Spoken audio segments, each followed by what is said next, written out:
أعوذ بالله السميع العليم من الشيطان الرجيم من نفخه وهمزه ونفثه. بسم الله الرحمن الرحيم. اللهم صل وسلم وبارك وأنعم على سيدنا ومولانا وحبيبنا محمد صلى الله عليه وسلم وعلى آله وأصحابه أجمعين. رب اشرح لي صدري ويسر لي أمري واحلل عقدة من لساني يفقهوا قولي. Nous sommes aujourd'hui le premier jour de l'année 2023, l'année grégorienne, l'année pour moi universelle, et beaucoup de questions, on les a vues sur les réseaux sociaux, même dans les mosquées.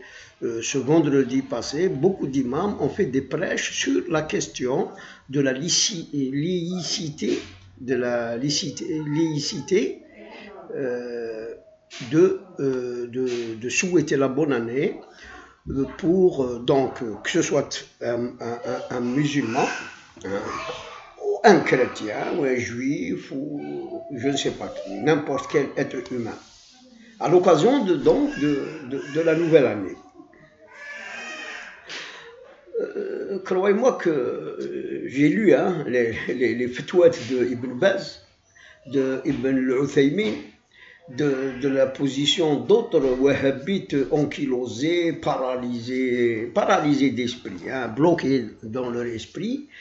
Bon, d'ailleurs, ces gens-là, vraiment, il y a de quoi avoir peur pour eux, parce qu'ils ont beaucoup donc interdit ce qui est licite, et donc ils ont aussi créé la difficulté, l'usr dans la religion. À Dieu va les juger. Moi, en ce qui me concerne, c'est-à-dire que je donne mon point de vue. De toute façon, je ne suis pas avec leur avis. Surtout, Ibn Uthaymin, il a interdit complètement de dire à un chrétien, par exemple, ou un juif, ou un athée, ou un kafir mécréant, de lui dire bonne année. Surtout si, même si c'est lui qui commence à vous le dire, il a interdit même de lui répondre. Je voudrais juste, c'est une occasion, je voudrais juste dire quelques mots. Tout d'abord, il faut séparer. Et ces wahhabites, ces ankylosés d'esprit, ne savent pas le faire. C'est des perroquets, ils répètent ce qu'il y a dans les livres anciens, dans la tradition du prophète, sans réfléchir. D'ailleurs, beaucoup de hadiths, ils les répètent, mais ils ne comprennent pas leur sens profond ou leur sens qu'il faut donner avec les situations, les circonstances, les époques, etc. Pour eux, ils veulent que les choses soient telles qu'ils étaient au temps du prophète et des Khulafas ar-Rashidin, pas plus. C'est-à-dire si donc la modernité est venue, la civilisation a progressé, les choses ont changé, les sciences ont découvert des choses, toute cette donc dynamique de développement, de science, d'interaction, de compréhension, de fath rabbani pour nous permettre de comprendre les choses, eux, ils les mettent de côté, c'est-à-dire qu'ils prennent le hadith, le salaf n'a pas fait, moi je fais pas, stop, il ne faut pas faire. Ils interdisent aux gens de ne pas faire telle ou telle chose, etc. Bon, en ce qui concerne cette question, moi je voudrais tout simplement, Inch'Allah, tout d'abord raisonner et réfléchir. Qu'est-ce que l'année grégorienne, et qu'est-ce que l'année hijriya? L'année grégorienne, l'année universelle, cette année est universelle. Elle n'est pas faite pour les chrétiens, ni pour les juifs, ni pour les musulmans. Elle est pour le monde entier, pour les êtres humains de la terre. Elle est universelle, pourquoi? Parce que tout simplement, elle a rapport avec le cosmos, avec donc l'astrologie. Il y a dans cette année universelle, il y a les saisons. Le printemps, l'été, l'automne et l'hiver. Il y a aussi les équinoxes, les solstices. Tout ça, donc, ça a rapport avec le cosmos, l'astrologie, et c'est une année universelle, d'ailleurs, qu'on utilise pour compter. Les bilans comptables des entreprises se terminent le 31 décembre. Et pour avoir des comptes très justes, il faut absolument une année comptable complète au 31 décembre. Il ne faut pas qu'elle, chaque année, diminue de 10 jours, par exemple, par rapport à l'année hégirienne. Partant de là, le 1er janvier 2023 n'est pas la naissance du Christ, n'est pas la naissance de Sayyidina Isa alayhi salam, loin de là. D'ailleurs, les chrétiens fêtent Noël le 25 décembre, la veillée c'est le 25 décembre.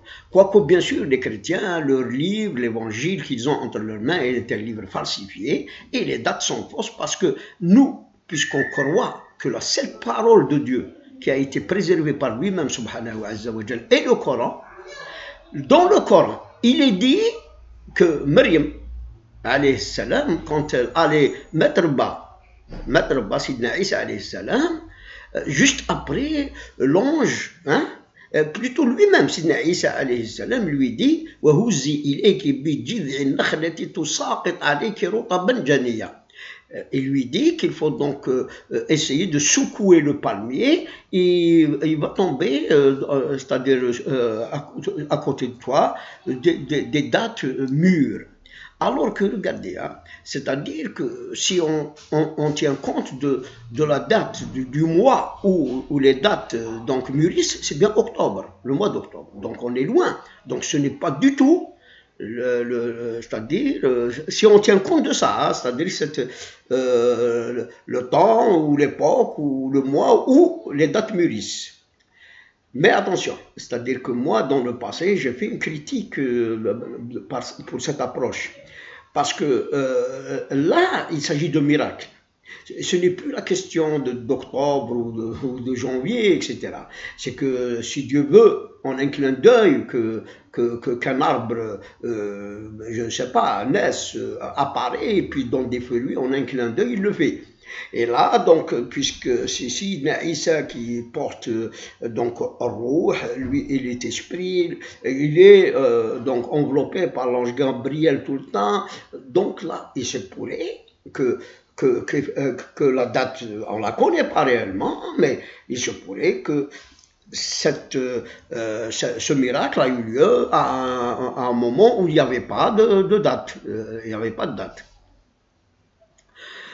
La veillée de Noël, donc la naissance de Jésus-Christ, alayhi salam, c'est la nuit du 24 au 25 décembre. Tandis que la fête du Nouvel An grégorien, aujourd'hui, nous sommes le 1er janvier 2023, n'a pas de lien avec la naissance du Christ. Nous, on ne fait pas de fête, on ne reconnaît pas leur fête. Donc, quoique nous croyons en Sidna Isa alayhi salam, d'ailleurs, bon, s'il disait vrai, il n'y a pas de problème, mais d'une certaine façon, c'est-à-dire que nous, on pourrait, je ne sais pas, c'est la naissance de Sidna Isa alayhi salam, je ne sais pas comment faire, parce que, attention, ces sentiments qu'on a, même Sidna Yahya par exemple, quand il est né, ou bien Sidna Ibrahim alayhi salam, ou Sidna Moussa, nous, on aime les prophètes. Et on ne se parle pas entre eux, comme Dieu l'a dit. Comme Dieu قل يعني آمن الرسول بما أنزل إليه من ربه والمؤمنون كل آمن بالله وملائكته وكتبه ورسله لا نفرق بين أحد من رسله. لا نفرق, c'est-à-dire que Sidna Isa ou Sidna Moussa ou Sidna Ibrahim ou Sidna Muhammad sallallahu alayhi wa sallam, Khatam al-Anbiya wa Rasul, c'est des prophètes de Dieu. Et quand on est profondément croyant, nous, non seulement qu'on les respecte, on les aime, et même leur naissance, effectivement, nous pouvons la fêter d'une certaine façon, c'est-à-dire en se rappelant des choses, en se rappelant la vie de Sidna Isa alayhi salam, de parler de lui, par exemple, mais dans le cadre islamique, dans le cadre de l'islam. Il ne faut pas imiter les chrétiens dans leur pratique ou dans leur fête. Il ne faut rien faire de ce qu'ils font. Mais nous, en tant que musulmans, puisque nous croyons en Sidna Isa alayhi salam et à tous les prophètes de Dieu, nous pouvons, mais ce n'est pas à cette date, parce que malheureusement, la fête de Noël ne correspond pas réellement à la naissance de Sidna Isa alayhi salam. Ceci dit, c'est-à-dire qu'il faut séparer, c'est-à-dire le 1er janvier aujourd'hui, ce n'est pas la date de naissance de Jésus-Christ, alayhi salam. Là, c'est le jour de l'année grégorienne, le premier jour de l'année. Mais maintenant, parlons de l'année hégirienne. L'année hégirienne est une année, n'est pas universelle, elle est une année religieuse, diniya. Elle comporte Ramadan, elle comporte Arbat Ashhur Hurum, les 4 mois sacrés de l'année. Hein? Elle comporte le Hajj, le Mawsim al-Hajj, la date du Hajj. Elle porte l'Ashura. Elle porte les 2 fêtes de l'Aïd, l'Aïd al-Fitr et l'Aïd al-Kébir. Elle comporte dans cette année hégirienne l'Aïd al-Isra wal-Mi'raj, etc. C'est une année religieuse. Même la date de la zakat, elle est comptée par une année complète de l'année hégirienne. Donc, quand on sépare, c'est-à-dire que si on considère tout d'abord l'année grégorienne, c'est une année universelle qui concerne tout le monde, elle n'a pas rapport avec les confessions, elle a un rapport avec le cosmos, avec l'astrologie, avec les saisons, avec donc c'est déterminé les 365 jours de l'année. Et elle est donc très pratique pour la vie de ce monde où il faut faire donc des bilans comme pour les entreprises, pour les personnes, leur activité, c'est une date fixe. Voilà. Et donc, quand on sépare l'année universelle de l'année hégirienne religieuse, maintenant la question, est-ce qu'il est permis de dire bonne année ou d'exprimer des vœux de bonne année, de bonne santé, de tous les vœux de prospérité, de bonheur, d'amitié, de renouvellement d'amitié, etc. pour les gens, qu'ils soient musulmans ou qu'ils soient d'une autre confession ou qu'ils soient mécréants ou athées. C'est ça la question. Là, on rentre dans un autre domaine, du fait qu'on l'a dit que l'année grégorienne n'est pas une année religieuse. Et c'est une année dans laquelle on travaille, on fait des projets, etc. Et là, quand tout simplement un bon musulman du fond du cœur souhaiterait la réussite à telle personne, il lui dit bonne année, bonne santé, que Dieu vous guide, que Dieu vous réalise vos vœux en cette année 2023. Où est le problème? Quand par exemple quelqu'un veut, même un mécréant, kafir vous dit bonne année, il faut lui répondre, il faut lui rendre la part et bonne année, il n'y a pas de problème. Et puis on va plus loin maintenant, c'est-à-dire que il faut séparer, c'est-à-dire les relations sociales, les communications, il faut séparer donc ce comportement social, sociologique de ce qui est devoir et obligation religieuse. Dans la vie sociale, par exemple, quelqu'un qui vit en France actuellement, ce n'est pas possible qu'il sorte du bâtiment où il habite et son voisin, c'est un Français, il ne lui dit pas bonne année, c'est la mauvaise éducation. Ou bien, bon, c'est vrai que ce musulman, s'il est musulman, il ne doit pas assister à leur fête, surtout de Noël. S'il n'est pas musulman, d'ailleurs s'il ne pratique pas la prière, même s'il assiste, où est le problème? Il ne fait pas de prière. Il ne fait pas de prière. Donc, vous savez, il y a une question de comportement social, de bonne éducation, aussi de respect de l'autre, du voisin. Il faut lui dire. Il faut lui dire, il faut être le premier à lui dire, pourquoi pas lui souhaiter la réussite, lui souhaiter donc de bonnes choses pour l'année, lui souhaiter la bonne santé, lui souhaiter le bonheur, lui souhaiter les richesses. La richesse, et si quelqu'un, un homme politique, lui souhaitait de devenir président de la République, où est le problème? Ce n'est pas ça. Alors, moi, je suis vraiment très déçu par les wahhabites, par ces savants, tels qu'Ibn Baz, Ibn Uthaymin, et l'autre, Al-Albani, il paraît qu'il était un cordonnier, il est devenu un savant du hadith, et il s'est permis de juger des hadiths comme faux, d'autres qu'il a rejetés, d'autres qu'il a complètement donc dénigrés. De quel droit? un hadith et la méthode. Hein, moi, j'ai étudié la méthode sur laquelle s'est basé l'Albanie pour, par exemple, par exemple, valider un hadith ou le rejeter. Franchement, c'est une méthode simpliste.